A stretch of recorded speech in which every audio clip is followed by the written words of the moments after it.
Respected principal, vice principal, professor, senior, juniors एवं मेरे सभी मित्रों, आप सभी को good morning.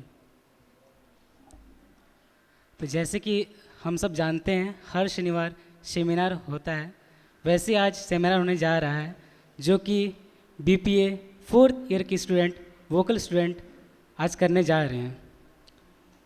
BPA fourth year के स्टूडेंट दुर्गा रावत, अनुज, आशुतोष कुमार पांडे और साथ में राकेश सर जो तबला पे संगत करेंगे, उन सभी के लिए जोरदार तालियां।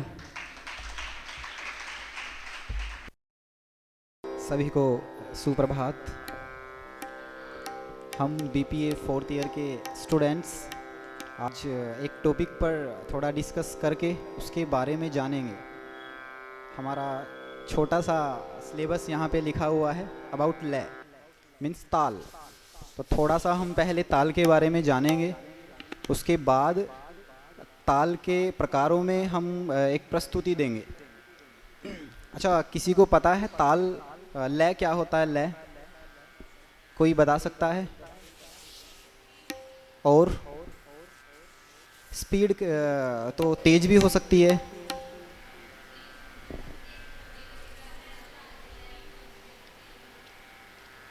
नहीं, वो तो लिखा है, ठीक है, वो लिखा हुआ, इसीलिए लिखा हुआ है कि आप लोग जानें। वो इसलिए नहीं लिखा है कि आप लोग उसे देख के बोलें। अच्छा, पीछे घड़ी देख रहे हैं सब लोग, घड़ी लगी हुई है। लय का मतलब होता है कि अपनी एक अवधि में वो सेम डिस्टेंस बना कर रहे।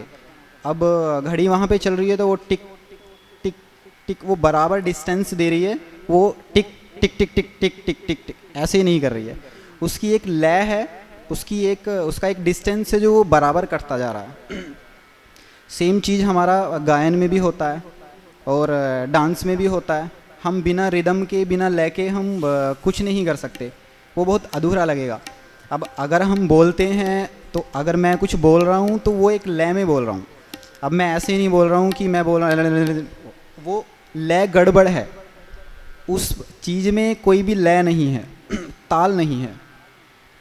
तो ताल को हम गायन में समझ सकते हैं। गायन में अब हम कोई भी चीज़ ले सकते हैं, काउंटिंग में ले सकते हैं। अब चलेगा कि 1 2 3। अब इसको अगर हम ये सेम चीज़ों में हम लय बढ़ा भी सकते हैं, लय घटा भी सकते हैं। उसको कैसे, अगर हम इसको काउंटिंग इसमें ज़्यादा करेंगे तो क्या होगा? 1 2 3 1 2 3। इसमें और बढ़ाएंगे तो 1 2 3 4 1 2 3 4। ऐसे हम लय के बारे में जान सकते हैं। लय के उधर लिखा है कि लय के कई प्रकार भी होते हैं, तो थोड़ा सा अभी हम लय के प्रकारों के बारे में जानेंगे, उसके बाद हम आगे बढ़ेंगे।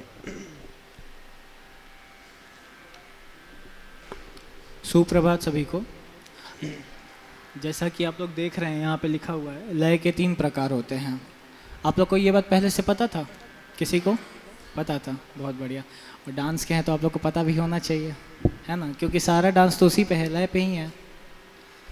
तो लय 3 प्रकार के मुख्यतः होते हैं, विलंबित, मध्य और द्रुत। विलंबित क्या होता है? विलंबित का मतलब क्या होता है? विलंबित का अर्थ होता है स्लो, जितना स्लो हो सके, ठीक है। अब जैसे अनुज ने घड़ी का एग्जांपल दिया, जैसे 1 मिनट में 60 बार घड़ी चल रही है, ठीक, 1 2 3 4। अब देखिए, अब जो 60 बार घड़ी चल रही है वही 1 मिनट में अगर 30 बार चले तो 30 टाइम्स। जो 60 टाइम्स चल रही है उसका हाफ कर दीजिए, 30 टाइम्स। ये हो गया आपका विलंबित। विलंबित का हम यहाँ पे कुछ एग्जांपल देखेंगे।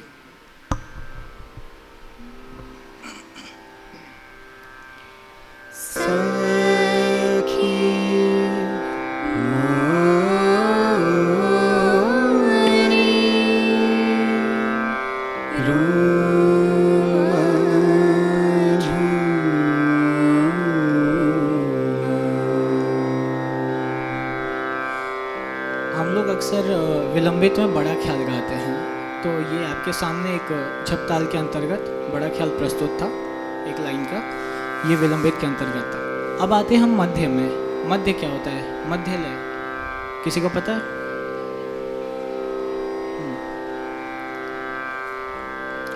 अक्सर जो आप गाने सुनते हैं, चित्रपट संगीत हुआ या कोई भी आप कोई गाने सुनते हैं, वो अक्सर वो मध्य लय में होता है। ठीक है, वो किस में होता है? मध्य लय में होता है। ठीक, कोई भी आप गाना सुनते हैं वो अक्सर मध्य लय में होता है। और मध्य लय क्या होता है कि विलंबित का दुगुन होता है। ठीक, जैसे 1 2 ये चल रहा था विलंबित में, स्लो में। अब जो दुगुन चल रहा है 1 2 1 2 1 2 ये चल रहा था, ये हो गया आपका मध्य लय में। ठीक, मध्य लय का एग्जाम्पल आपके सामने प्रस्तुत है यहाँ पे। तेरी महिमा नित्य गाऊं, तेरी महिमा नित्य गाऊं, हे प्रभु वर दे, वर दे, वर दे। ये छोटा ख्याल था। छोटा ख्याल अक्सर हम लोग मध्य लय में गाते हैं। छोटा ख्याल अक्सर मध्य लय में, 3 ताल में ज़्यादातर हम लोग करते हैं इसको। ये 16 मात्रिका ताल होता है, 3 ताल, तो इसमें ज़्यादातर हम लोग करते हैं छोटा ख्याल मध्य लय में। उसके बाद अंतिम में हमारा आता है द्रुत। द्रुत का मतलब ही, द्रुत शब्द उसका मतलब होता है फास्ट। द्रुत शब्द का मतलब होता है फास्ट। ठीक, अति तीव्र, उसको अति तीव्र भी कह सकते हैं, काफ़ी तेज होता है वो। तो जो ताने हम लेते हैं या त्रिवट हम गाते हैं या तराना गाते हैं, वो सब द्रुत में होता है। द्रुत क्या होता है? विलंबित का चौगुन होता है और जो मध्य होता है उसका दुगुन होता है।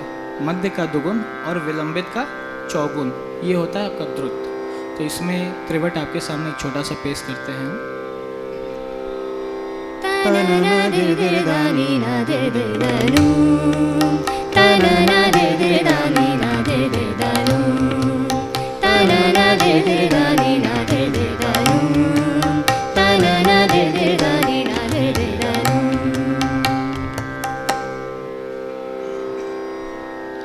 अभी हमने लय के बारे में कम टाइम में डिस्कस कर लिया है।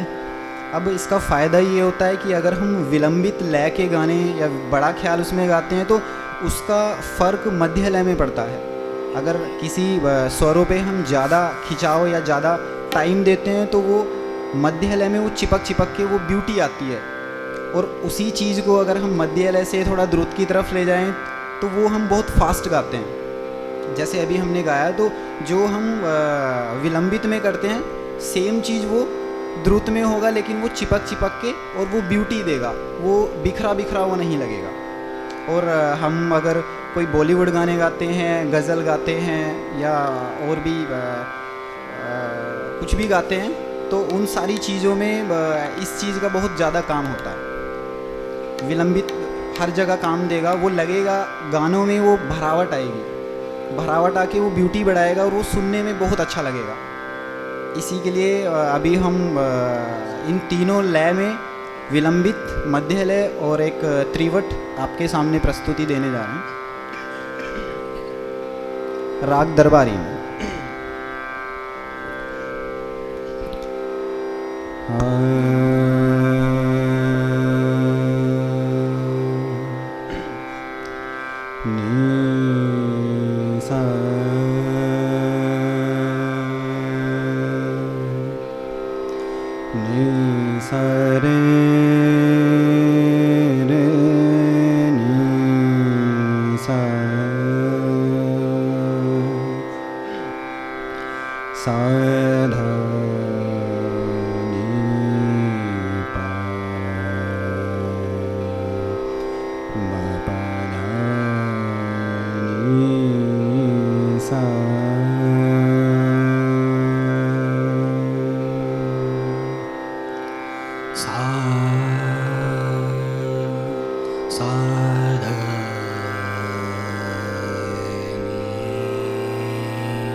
रे सा ध नि रे सा सा रे ग म पा पा म पा ध नि सा सा ध नि पा म पा ग म रे सा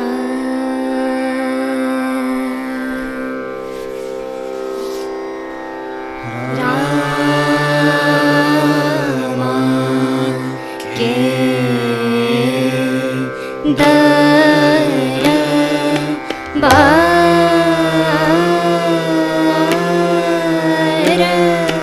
वीरा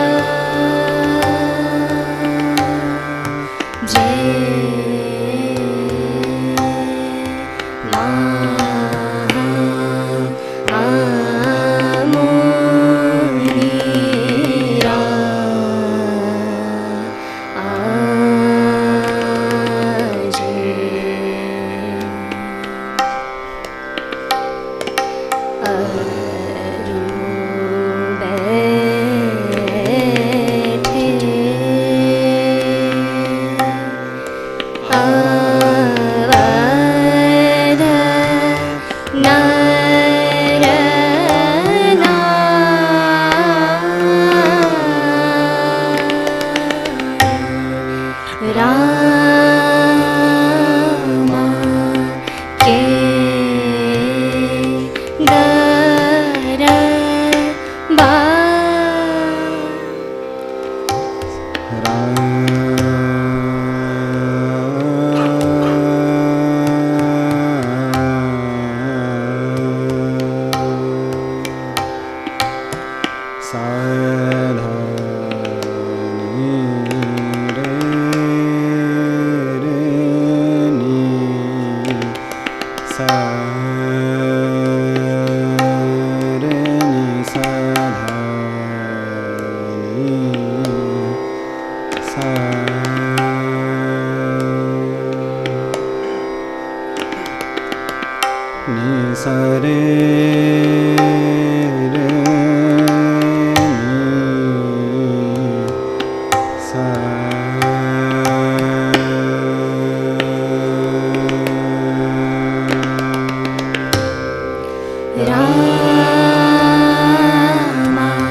के दर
सा नि सा रे रे नि सा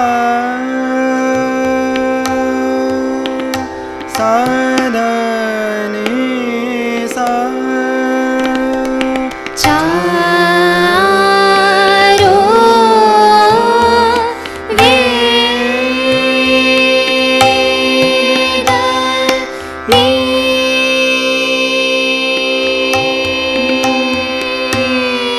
नित्य स्तुति गाता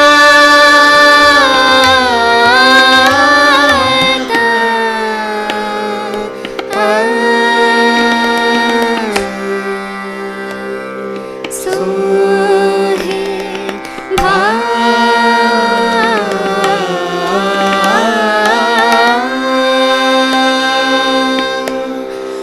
भरे उमा त्रिपुरारी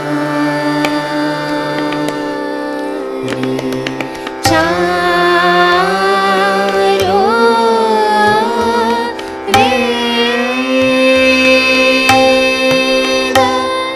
वेद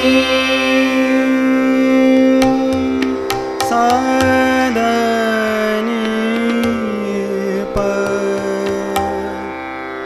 म प ग म प म प ध नि रे सा सा नि सा रे सा ध नि सा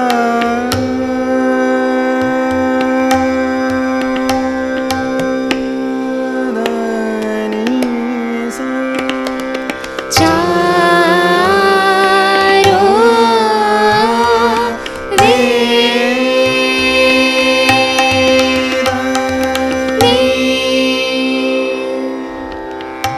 चारों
सरे ग मरे सनि सरे सदनि रे सा सरे ग म पद नि प म प ग मरे सनि सरे सदनि रे सनि सदनि सा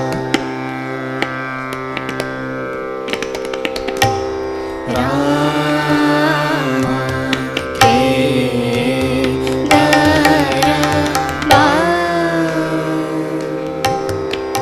सा सा सा सा सा सा रे नि सा ध नि सा सा रे ग म रे सा नि सा ध नि सा रे ग म रे सा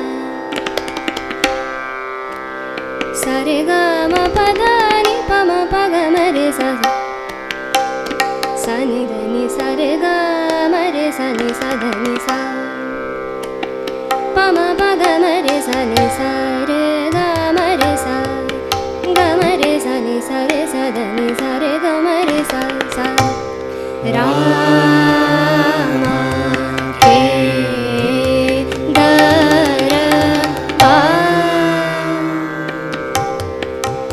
ग म रे सा नि सा रे सा ध नि सा रे ग म रे सा ग म रे सा नि सा रे सा ध नि सा रे ग म रे सा सा सा सा सा नि सा रे सा नि सा रे सा ध नि सा रे ग म रे सा ग म रे सा ग म रे सा नि सा रे सा ध नि सा रे ग म रे सा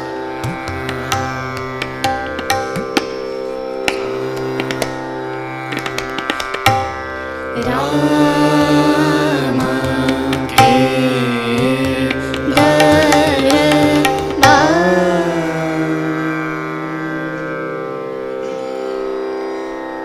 घर जाने दे छाड़ मोरे भैया घर जाने दे छाड़ मोरे भैया घर जाने दे छाड़ मोरे भैया घर जाने दे छाड़ मोरे भैया हाँ हाँ करत तोरे पैया पड़त हूँ हाँ हाँ करत तोरे पैया पड़त हूँ मोहन सो झगरैया मोहन सो झगरैया घर जाने दे छाड़ मोरे भैया घर जाने दे छाड़ मोरे भैया आ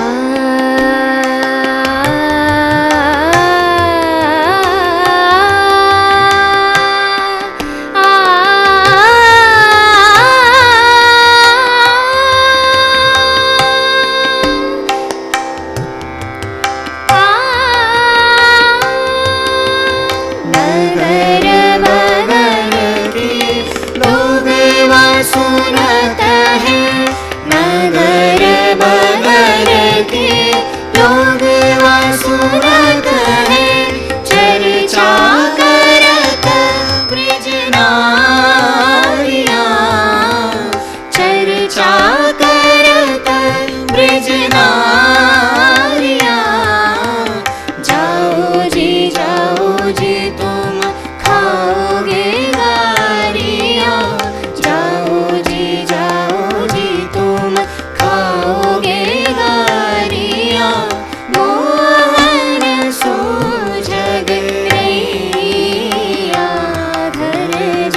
रे रे सा नि ध नि सा रे सा घर जाने दे छाड़ मोरे प म प ग म रे सा नि सा ध नि सा घर जाने दे छाड़ मोरे भैया घर जाने दे छाड़ मोरे भैया प म प ग म रे सा नि सा ध नि सा सा रे ग म प ध नि प म प ग म रे सा घर जाने दे छाड़ मोरे भैया घर जाने दे छाड़ मोरे गम पम गम रे सनि सा रे सा धनि सा रे गम रे सा भैया घर जाने दे छाड़ मोरे मम प पम प ध धनि प गम रे सनि सा रे सा जाने दे छाड़ मोरे भैया घर जाने दे छाड़ मोरे घर जाने दे छाड़ मोरे भैया घर जाने दे छाड़ मोरे भैया घर जाने दे छाड़ मोरे भैया घर जाने दे छाड़ मोरे भैया छाड़ मोरे भैया छाड़ मोरे भैया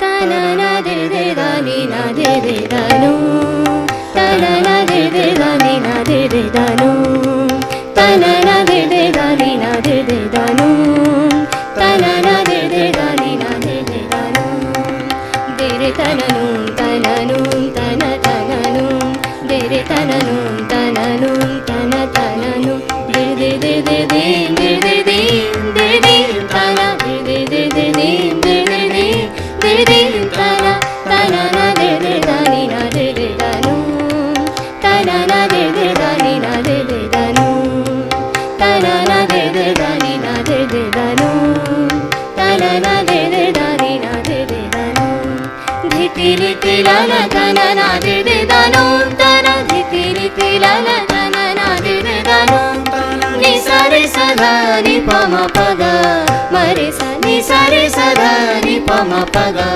म रे सा धा गिट तक धा धा गिट तक धा धा गिट तक धा धा गिट तक धा धा गिट तक धा धा गिट तक धा धा गिट तक धा धा गिट तक धा धा गिट तक धा धा गिट तक धा तना ना दे दे दानी ना दे दे दानू तना ना दे दे दानी ना दे दे दानू तना ना दे दे दानी ना दे दे दानू तना ना दे दे दानी ना दे दे दानू दे रे तननू तननू तन तननू दे रे तननू तननू तन तननू दे दे दे दे दे दे दे दे दे तना दे दे दे दे दे दे दे दे दे तना तना ना दे दे दानी ना दे दे दानू तना ना दे दे दानी ना दे दे दानू तना ना दे दे दानी ना दे दे दानू तना ना दे दे दानी ना दे दे दानू धिति रिति लाला तना ना दे दे दानू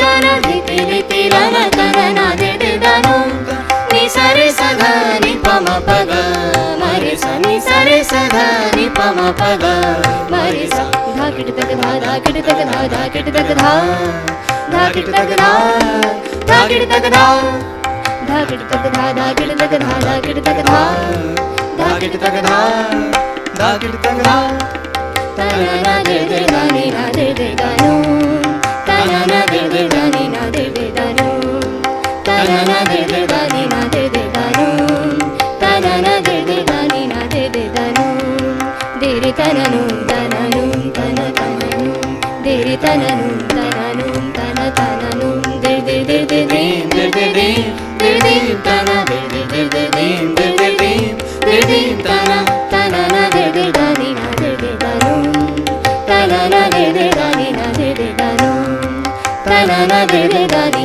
तना ना दे दे दानी तना ना दे दे दानी ना दे दे दानू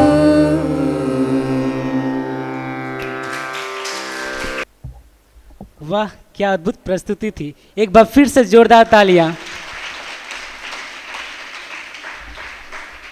अब हम हमारे प्रधानाचार्य जी को बुलाने चाहेंगे, जो कुछ शब्द कहें इस सेमिनार पे। आदरणीय शिक्षकगण और मेरे प्यारे छात्र छात्राओं, सबसे पहले मैं भी हमारे शिक्षकगण के साथ मिलकर हमारे छात्र छात्राओं के साथ आज के इस चतुर्वर्षीय जो BPA वोकल की जो सेमिनार के लिए, वो अच्छी प्रस्तुति के लिए हम सब एक साथ मिलकर उनको बधाई देते हैं।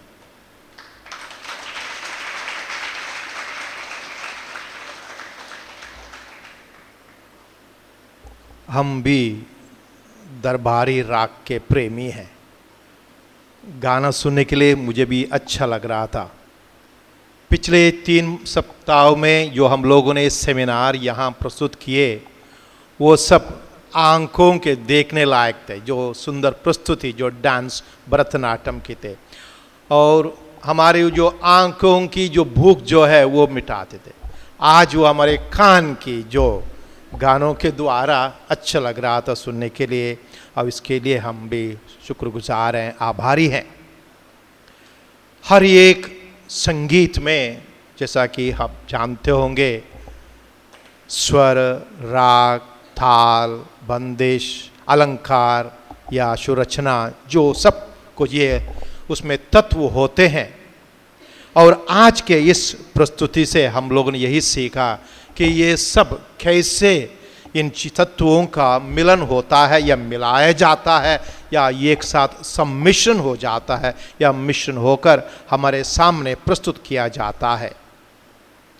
इसलिए मैं हमारे गुरु जो गोविंद जी सर हैं, उन लोगों ने अपने छात्रों को अच्छी तरह प्रशिक्षण देकर हमारे इस सेमिनार की तैयारी की, और मैं भी उनको धन्यवाद देता हूं। और आशा करता हूं आने वाले दिनों में जो भी हमारे अन्य स्टूडेंट की जो सेमिनार होगी वो भी बेहतरीन होगी। इसलिए एक बार फिर मैं आप सभी को धन्यवाद देते हुए आने वाले सभी हमारे पढ़ाई में शुभकामनाएं देता हूं। धन्यवाद। Thank you father for your kind words. अब मैं गोविंद सर को बुलाना चाहूँगा जो इस सेमिनार पर 2 शब्द कहें। आदरणीय फादर, प्रधानाचार्य नवसाधना कला केंद्र, वाइस प्रिंसिपल, मेरे शिक्षक बंधुओं एवं मेरे कला साधक, प्रिय कला साधकों, सेमिनार के प्रस्तुति में जो बहुत बड़ा मायने रखता है वो होता है नियोजन। मेरे ख्याल से सेमिनार में अपनी तरफ से भरपूर देने का प्रयास किया, इसमें कोई शंका नहीं है। और किसी भी ऐसे विषय पर जब कुछ होता है तो कुछ चीज़ें छूट जाती हैं, कुछ चीज़ें मौके पर निकल जाती हैं। लेकिन आज के सेमिनार को इन लोगों ने, जो हमारे कला साधकों ने ठीक तरह से करने की कोशिश की, उनको मैं बधाई देता हूँ। आने वाले सेमिनार में जो भी अपनी प्रस्तुति करें, इनको देख करके इसमें क्या प्लस हो सकता है उसको जोड़ सकते हैं। आज का विषय रहा लय का गायन से संबंध। तो लय का सिर्फ गायन से ही संबंध नहीं है, नृत्य से संबंध है, सब जगह पर है। और ये पूरी प्रकृति ही लय है। पृथ्वी का घूमना, हृदय का धड़कना, घड़ी के टिक टिक, ये सभी लय है, यानी पूरी प्रकृति लय है। और जब हम किसी गीत या किसी नृत्य को प्रस्तुत करते हैं तो हम प्रकृति के साथ हो लेते हैं। यहाँ जो विषय रखे गए उन विषयों में प्रथम था विलंबित लय, दूसरा था मध्य लय, तीसरा था द्रुत लय, यानी धीमी गति, बीच की गति और अत्यधिक जो गति है। अब आप देखिए कि एक बच्चा जब पैदा होता है तो ABCD सीखता है और वो पूरे पेज पर A को बना देता है, पूरे पेज पर B को बना देता है। बाद में वही बच्चा एक पेज पे कई क्वेश्चन के आंसर इतनी छोटे छोटे शब्दों में या छोटे छोटे वर्ड्स में लिखता है कि उसे पढ़ना बहुत मुश्किल हो जाता है, संभवतः वही पढ़ सकता है। और ऐसे बच्चे खतरनाक भी होते हैं, परीक्षा के समय पकड़े जाते हैं। तो कहने का मतलब ये है कि हमारी जो प्रकृति है वो बड़े से छोटे की तरफ है, यानी विलंबित से द्रुत की तरफ। अब जो विलंबित में हम सीखते हैं उनका इम्प्रेशन द्रुत पे रहता है। एग्जाम्पल के लिए मैं एक शब्द बता रहा हूँ, हे प्रभु हम पर दया करो, एक शब्द है, ठीक है। अब इसको हम अगर 2-4 तरीके से देखते हैं, 2-3 तरीके से, एक विलंबित का तरीका मान लेते हैं, ठीक है। तो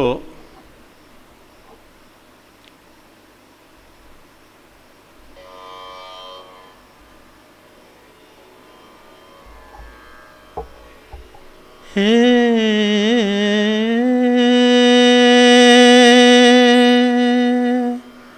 प्रभु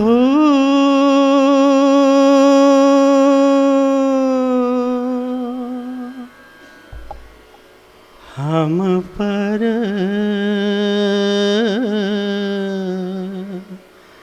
दया करो। मान लो हमने ऐसा कहा, हे प्रभु हम पर दया करो, ये दूसरी गति हो गई, ठीक है। तीसरी गति, हे प्रभु हम पर दया करो, हे प्रभु हम पर दया करो, ये तीसरी गति हो गई।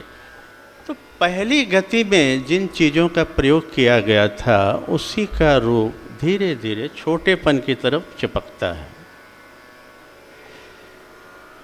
सारे ग प नि रे नि प ग रे नि प सा नि रे ग रे प रे नि प रे सा। द्रुत गति, दिर तुम तन तन तन तन दिर दिर धीम तन न न न न न न दिर तुम तन तन तन तन दिर दिर धीम। इस पे जो चीज़ चिपक रहा है अगर हम बड़ा नहीं करते हैं तो उस बड़े का जो छोटा रूप है वो नहीं चिपक सकता है। और सिर्फ यही नहीं है, आप गीत गाते हैं, गज़ल गाते हैं, भजन गाते हैं, कुछ भी गाते हैं, सब में रस तभी पैदा होगा जब आप बड़े पे गौर करेंगे, यानी विलंबित पे गौर करेंगे। अब यहाँ पर सवाल ये उठता है कि क्लासिकल, थोड़ा हम वक्त तो नहीं ले रहे हैं, बस 1 मिनट और। क्लासिकल हम सीखते हैं, मान लीजिए कि आपको सिनेमा के गाने से बहुत प्यार है,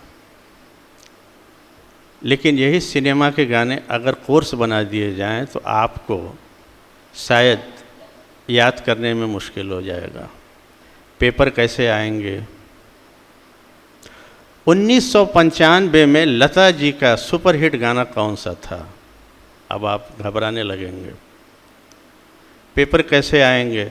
सन 2000 में एसपी बालासुब्रमण्यम ने जो गाना गाया था उसका नाम क्या था? आपका दिमाग डिस्टर्ब होने लगेगा। तो कहने का मतलब यह है कि जो चीज़ आप कोर्स में है उसको आप इजी समझो। किसी भी चीज़ को अगर कोर्स में डाल दिया जाएगा तो वो बड़ा हो जाता है, ठीक है। तो कोर्स को आप आसान करके देखने का अभ्यास बनाओ, सब कुछ तुम्हारे पास है, ठीक है। तो अब यहाँ पर एक चीज़ ये आता है कि भाई हमारा दक्षिण भारतीय संगीत है, उत्तर भारतीय संगीत है, दोनों जगह एक ही स्वर का प्रयोग है, दोनों जगह चीज़ एक ही है, मिट्टी का अंतर हो सकता है। पूरे विश्व में यही सरगम चल रहा है, इन्हीं 7 स्वरों पे बृहद प्रयोग हुए हैं, बड़े से बड़े प्रयोग हुए हैं इन्हीं 7 चीज़ों पर। तो इन प्रयोगों को हम कितना अधिक से अधिक कर सकते हैं। 0 से लेके 9 तक के नंबर होते हैं, लेकिन मैथ के बुक बहुत मोटे मोटे हो जाते हैं, तो इसी तरह से हमारे 7 स्वर हैं, लेकिन इनकी उपयोगिता को अगर देखा जाए तो बहुत बड़ी दुनिया हो जाती है और ये कभी कम नहीं रहती है। तो आप जब विलंबित सीखेंगे यानी बड़ा ख्याल, तो उसी का छोटा रूप क्लासिकल सीखते समय मन में आता है ना कि क्या हो रहा है, ये बड़ा ख्याल गाया जा रहा है, क्या है, ये कोर्स है, ये एक ऐसा वृक्ष है जिसमें छोटी छोटी अनेक शाखाएं हैं। एक शाखा जाता है फोक म्यूज़िक की तरफ, एक शाखा जाता है लाइट म्यूज़िक की तरफ, एक जाता है गीत की तरफ, एक जाता है गज़ल की तरफ, ठुमरी दादरा की तरफ। तो कई शाखाएं हैं। तो हम तो वृक्ष हैं, चाहे वो नृत्य से हों, बिलोंग करते हों, चाहे हम गायन से हों, हम वृक्ष हैं। अब क्या है कि जब आप पूरे वृक्ष को आपने लिया है तो इसकी शाखाओं को आप प्रयोग आप कभी भी कर सकते हैं। क्या लोकगीत में प्रयोग नहीं होता है? क्या गज़लों में प्रयोग नहीं है? पियवा के पतिया पढ़त फाट छतिया हो, लिख भेजा कौनो संदेश है विदेशिया। ये बिहार का टोन है। तो अब ये सब छोटी छोटी चीज़ें सब सुर पर है। तो फोक में प्रयोग होता है, आपके किसी भी लैंग्वेज में प्रयोग होता है। आँख ना चुरा सजड़ा, ना नैन मिला सजड़ा। तो आप सुर का प्रयोग कहीं कर सकते हो, लेकिन क्लासिकल अगर आपके साथ है, क्लासिकल की विधा आपके साथ है, तो आपका कॉन्फिडेंस बना रहेगा और आप जैसे चाहेंगे वैसे गाने को कंपोज कर सकते हैं, गाने को मोड़ सकते हैं, गाने को देख सकते हैं, गाने के अंदर फीलिंग ला सकते हैं। तो मेरे ख्याल से इसको सभी कला साधक नज़दीक से देखने का प्रयास करेंगे। मेरी शुभकामना आप सभी के साथ आने वाले प्रत्येक सेमिनार के लिए। Thank you. Thank you sir आपके सुंदर शब्द के लिए। अब मैं वोट ऑफ थैंक्स के लिए आशुतोष भैया को बुलाना चाहूँगा। सर्वप्रथम मैं सभी गुरुजनों के चरण में सादर प्रणाम करता हूँ, जिन्होंने मुझे इस काबिल बनाया है। मैं भगवान से पहले भी उनसे पहले भगवान से भी पहले मैं उनके चरण में प्रणाम करना चाहता हूँ। उसके बाद मैं भगवान को धन्यवाद देना चाहता हूँ और उनके चरण में भी प्रणाम करना चाहता हूँ जिन्होंने हमें इस काबिल बनाया है। और तत्पश्चात मैं राकेश सर का धन्यवाद देना चाहूँगा, क्योंकि जिस प्रकार से लय के बिना डांस नहीं हो सकता है, लय के बिना संगीत नहीं हो सकता है, उसी प्रकार से राकेश सर के बिना हम भी अधूरे हैं। तो अभी आए, हमारा संगत किया, हर बार संगत करते हैं, जिसकी वजह से हमारा जो संगीत है इतना काफ़ी सुंदर होता है, नहीं तो फिर ऐसे खालीपन सुना सुनापन लगता। तो मैं राकेश सर का बहुत तहे दिल से धन्यवाद करना चाहूँगा। और मैं फादर का, सिस्टर का, प्रोफेसर्स का मैं धन्यवाद देना चाहूँगा जिन्होंने मुझे इस मंच तक पहुँचाया और जिन्होंने मुझे ऐसा मंच दिया। और अंत में मैं आप सबका, जिन्होंने अपना टाइम निकाल के मुझे इतना समय दिया, हमारा गाना सुना, अब कैसा लगा, ख़राब लगा, अच्छा लगा, वो तो बाद में आप डिसीज़न देंगे कैसा है। उसके बाद फिर मैं विनोय भैया, सूरज भैया, फादर जोसेफ को देना चाहूँगा, जिन्होंने धन्यवाद देना चाहूँगा, जिन्होंने कैमरा का, लाइट का और माइक का इतना व्यवस्था दिया, जिन्होंने इतना सब चीज़ कितना रहना चाहिए, कितना कम ज़्यादा रहना चाहिए, सारा चीज़ दिया। तो मैं सभी को धन्यवाद देना चाहूँगा। Thank you.